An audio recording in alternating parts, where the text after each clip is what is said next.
कैसे हो? बढ़िया। चलो, तो आज हम लोग पढ़ने वाले हैं factor influencing the refractive index. तो हम रिफ्रैक्टिव इंडेक्स के बारे में सब कुछ पढ़ चुके हैं कि रिफ्रैक्टिव इंडेक्स क्या होते हैं, कैसे हम यूज करते हैं। इन सभी चीज़ों के बारे में हम पिछले वीडियो में पढ़ चुके हैं। आपको इजी वे में डिस्क्रिप्शन में लिंक मिल जाएंगे, ठीक है। तो आज हम लोग पढ़ने वाले हैं कि ऐसा कौन कौन से फैक्टर है जो रिफ्रैक्टिव इंडेक्स पर अपना प्रभाव डाल सकते हैं।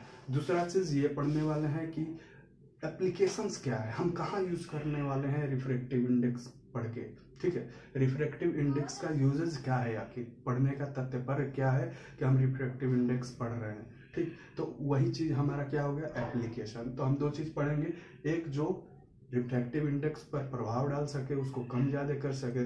दूसरा चीज कि उसका एप्लीकेशंस क्या है। तो चलिए पहले बात करते हैं कौन कौन से वो फैक्टर्स हैं जो हमारे रिफ्रैक्टिव इंडेक्स को इन्फ्लुएंस करेंगे। तो हमारा पहला फैक्टर है wavelength of light. Wavelength of light आप तो जानते होंगे, इस चीज से वाकिफ हैं कि वेवलेंथ ऑफ लाइट क्या होती है। तो किसी भी सभी प्रकार के लाइट की वेवलेंथ होती है, और सबसे ज्यादा वेवलेंथ किस लाइट की होती है, रेड लाइट की होती है। सबसे ज्यादा वेवलेंथ किस चीज की होती है, रेड लाइट की। इसी वजह से हम ट्रेन वगैरह में क्या यूज करते हैं, डेंजर के लिए रेड लाइट यूज करते हैं, ताकि दूर से ही आदमी देख के उसको क्या कर सके, उस पर एक्शन कर सके, यानी ट्रेन रोक सके, ठीक। तो वही चीज हो गया वेवलेंथ, जो ज्यादा लॉन्ग डिस्टेंस ट्रेवल कर सके वही ज्यादा वेवलेंथ हो गया। जो कम दूरी पर मतलब हमको दिखे, लाइट कोई दिखाए हैं वो हमको दिख नहीं रहा है, यानी कि उसका वेवलेंथ क्या है, कम है, ठीक। चलिए हम बात करेंगे वेवलेंथ का क्या इफेक्ट है हमारे रिफ्रैक्टिव इंडेक्स पर। तो जितना ज्यादा वेवलेंथ रहता है हमारे, जितना ज्यादा वेवलेंथ रहेगा हमारा, wavelength increases, refractive index decreases. यानी कि क्या है हमारा वेवलेंथ, जो रिफ्रैक्टिव इंडेक्स है हमारा, ये इनवर्सली प्रोपोर्शनल टू वेवलेंथ होगा। यानी कि जितना ज्यादा वेवलेंथ बढ़ेगा उतना ज्यादा रिफ्रैक्टिव इंडेक्स घटेगा, जितना कम वेवलेंथ होगा उतना ज्यादा हमारे रिफ्रैक्टिव इंडेक्स होगा, ठीक है। दूसरा है टेम्परेचर। टेम्परेचर पर क्या इफेक्ट है, तो टेम्परेचर जैसे बढ़ाएंगे, जैसे हम टेम्परेचर इंक्रीज करेंगे, हमारा रिफ्रैक्टिव इंडेक्स क्या होगा, डिक्रीज कर जाएगा। यानी कि ये भी क्या है, रिफ्रैक्टिव इंडेक्स जो है टेम्परेचर के इनवर्सली प्रोपोर्शनल है, ठीक है। क्या है, इनवर्सली प्रोपोर्शनल है हमारा। यानी कि जैसे हम टेम्परेचर इंक्रीज करेंगे हमारे रिफ्रैक्टिव इंडेक्स डिक्रीज करेगा। तीसरा है कि किसी भी अगर गैस का हमें रिफ्रैक्टिव इंडेक्स मेजर करना है तो उसके लिए क्या होने चाहिए condition, pressure should held constant. यानी कि जो हमारा प्रेशर होना चाहिए उसको हम कांस्टेंट रखेंगे। जिस भी गैस का मतलब हम मेजर करना चाहेंगे रिफ्रैक्टिव इंडेक्स, ठीक है, तो उसका हमको प्रेशर को कांस्टेंट रखना पड़ेगा। तो बस यही तीन फैक्टर्स हैं जो हमारे रिफ्रैक्टिव इंडेक्स को प्रभाव डाल सकते हैं। अब हम बात करेंगे एप्लीकेशंस की, ठीक है। तो ये जैसे कि रहा हमारा एप्लीकेशंस ऑफ रिफ्रैक्टिव इंडेक्स। तो मैं इसको वीडियो को पॉज करके इस वजह से लिख देता हूँ ताकि आपकी कीमती समय जो है बर्बाद ना हो। हमको लिखने में आप देखते रहेंगे, हम लिखते रहेंगे, तो ऐसा समय को बचाने की कोशिश कीजिए आप भी। तो चलिए अब समझते हैं कि क्या क्या एप्लीकेशंस है, ठीक है। तो ये पहला हमारा एप्लीकेशंस है, refractive index is used to identify a substance. किस चीज के लिए आइडेंटिफाई ए सबस्टेंस, यानी कि क्या होता है कि जब भी हम किसी चीज में रिफ्रैक्टिव इंडेक्स को मतलब पास कराते हैं या मेजर करते हैं, लाइट को पास कराते हैं, ठीक है, उससे जो हमारा रिफ्रैक्टिव इंडेक्स मेजर होता है उससे हम किसी भी सबस्टेंस को पहचान सकते हैं। देखिए क्या होता है कि मान लीजिए कि मेरा बेंजीन है, ठीक है, मैंने बेंजीन में अपना लाइट पास करा है, रिफ्रैक्टिव इंडेक्स उसका निकाला, ठीक। हम पहले से नहीं जानते हैं कि वो बेंजीन है, उसमें मैंने पास कराया।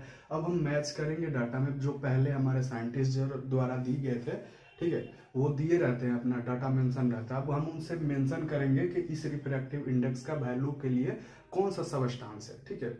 और जो अगर मैच हो गया, मान लीजिए बेंजीन से मैच हो गया, तो वो सबस्टेंस कौन है, बेंजीन है। तो हम रिफ्रैक्टिव इंडेक्स से मेजर कर सकते हैं कि कौन सा सबस्टेंस है, यानी कि उसको पहचान सकते हैं कि कौन सी सबस्टेंस है। दूसरा चीज ये हुआ कि प्योरिटी कैन बी मेजर्ड। यानी कि प्योरिटी की हम बात करें तो प्योरिटी मीन्स क्या हो गया, माने वो सबस्टेंस कितना प्योर है, यूनिफॉर्म है कितना, ठीक है, वो हम रिफ्रैक्टिव इंडेक्स से मेजर कर सकते हैं।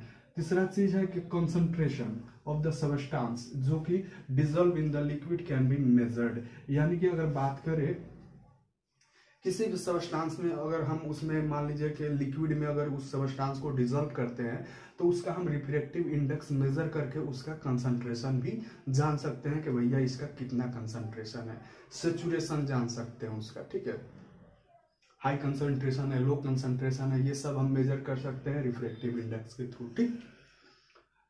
चौथा हमारा पॉइंट है dielectric constant can be determined, यानी डाइलेक्ट्रिक कांस्टेंट क्या होता है, मैंने इस पर काफी अच्छे वे में बता रखा हूँ डाइलेक्ट्रिक कांस्टेंट के, तो इसका भी आपको डिस्क्रिप्शन में लिंक मिल जाएंगे, आप वहाँ एक बार जरूर जाइए, उस चीज को समझिए कि डाइलेक्ट्रिक कांस्टेंट क्या होता है।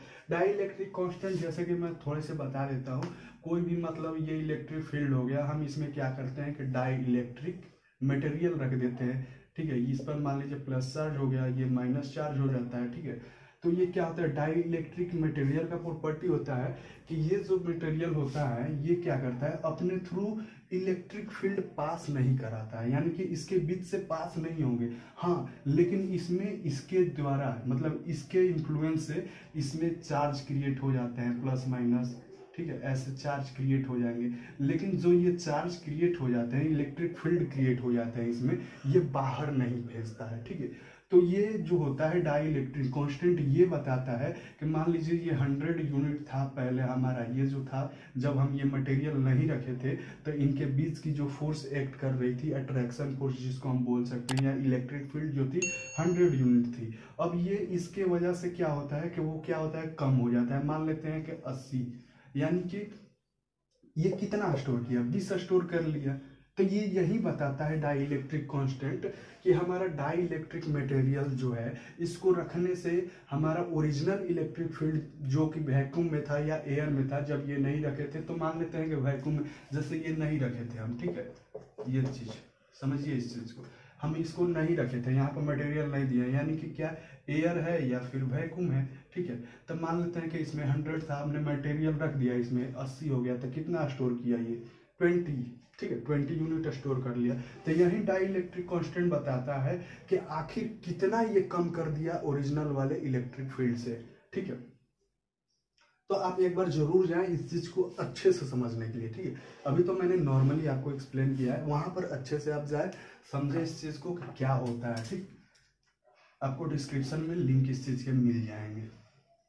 तो ये हम जो डाई इलेक्ट्रिक कांस्टेंट है, ठीक है, ये हम रिफ्रैक्टिव इंडेक्स मेजर करके डाई इलेक्ट्रिक कांस्टेंट को हम डिटरमाइन कर सकते हैं, ठीक, कितना है डाई इलेक्ट्रिक कांस्टेंट को डिटरमाइन कर सकते हैं। हमारा 5th पॉइंट ये है कि मोलर पोलराइजेबिलिटी। अच्छा, पोलराइजेबिलिटी मतलब क्या समझते हैं, पोलराइजेबिलिटी मीन्स क्या समझते हैं, पोलराइजेबिलिटी मीन्स होता है कि मान लीजिए कोई नॉन पोलर मॉलिक्यूल्स है, नॉन पोलर कहने का मतलब समझिए इस चीज को कि मान लीजिए ये क्या हो गया, डाइपोल हो गया, 2 पोल हो गया, डाइपोल इसी के कहेंगे, जो डाई मीन्स क्या हो गया 2, डाई मीन्स 2, अब पोल्स मीन्स एक मान लेते हैं पॉजिटिव चार्ज हो गया, एक निगेटिव पोल्स हो गया, एक पॉजिटिव पोल एक निगेटिव पोल, उसी को तो डाइपोल यानी 2 पोल जो कि अलग अलग चार्ज होंगे, डाइपोल होगा ये चीज। अब क्या होगा, ये तभी तक चार्ज है जब तक कि इनके बीच में कुछ डिस्टेंस है, ठीक है, इनके बीच में कुछ डिस्टेंस है तभी तक ये चार्ज है, जैसे ही इनका डिस्टेंस खत्म हुआ तो ये क्या करेंगे, दोनों अट्रैक्ट कर लेंगे और ये क्या हो जाएंगे, न्यूट्रल हो जाएंगे, ये क्या हो जाएंगे, न्यूट्रल, मतलब इनके आर को, ये जो हमारा आर था अगर इसको हम 0 कर दे तो क्या हो जाएंगे, न्यूट्रल हो जाएंगे, यानी इन पर कोई चार्ज ही नहीं रह जाएगा, कहे तो एक वे में कहे तो ये क्या हो जाएंगे, नॉन पोलर हो जाएंगे, ठीक है। तो ये क्या कह रहा है, molar polarisability can be determined, यानी कि कितना पोलराइज, समझिए इस चीज को मैं बताना चाहता हूँ कि मान लीजिए कि कोई नॉन पोलर सबस्टांस था, ठीक है, नॉन पोलर हमारा सबस्टांस हो गया जिस पर कोई चार्ज नहीं है, ठीक है, ये दोनों हमारा नॉन पोलर हो गया, मैं 2 पॉइंट से इंडिकेट करता हूँ, ठीक है, एक ये हो गया और एक ये हो गया, जिनके बीच का डिस्टेंस 0 है और इन पर कोई चार्ज नहीं है, R इज इक्वल टू 0, ठीक है, इन पर कोई चार्ज नहीं है। तो पोलराइजेबिलिटी यही कहता है कि अगर हम ऐसे चीज को, जिसको नॉन पोलर हम बोल सकते हैं, अगर ऐसे चीज को किसी इलेक्ट्रिक फील्ड में अगर हम रख दे तो ये क्या होता है, अपना चार्ज एक्वायर कर लेगा, उसके हिसाब से जितना इलेक्ट्रिक फील्ड है उसके हिसाब से ये चार्ज एक्वायर कर लेता है, देखिए ऐसा एक्वायर कर लेगा, ठीक है, यही पोलराइजेबिलिटी है, यानी पोलराइज हो जाएगा, ठीक। तो ये हम जो होता है मोलर पोलराइजेबिलिटी, हम रिफ्रैक्टिव इंडेक्स का यूज करके हम मोलर पोलराइजेबिलिटी को डिटरमाइन कर सकते हैं। ठीक। तीसरा चीज होगा नेक्स्ट इसी में है, वही चीज है हमने जो बताया polarisability of the non polar molecules, यही चीज मैंने बताया है जो may be determined by measuring refractive index, जो अभी मैंने बताया यही चीज है ये। और ये हमारा फॉर्मूला हो गया। ठीक है, 4/3 pi N A P and N A square by N A square minus 1 N A square plus 2 और एम बाई रो।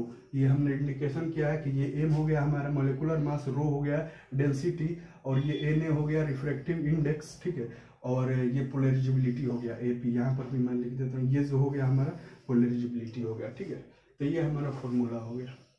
तो यही एप्लीकेशंस हैं हमारे रिफ्रैक्टिव इंडेक्स की। और फैक्टर जो थे, कौन कौन से फैक्टर थे एक बार रिवाइज करिए आप, कौन कौन से फैक्टर इसको अफेक्ट कर रहे थे। तो हमारा कौन कौन सा, एक वेवलेंथ था, जैसे वेवलेंथ इंक्रीज करेंगे हमारा रिफ्रैक्टिव इंडेक्स क्या करता था, डिक्रीज कर जाता था।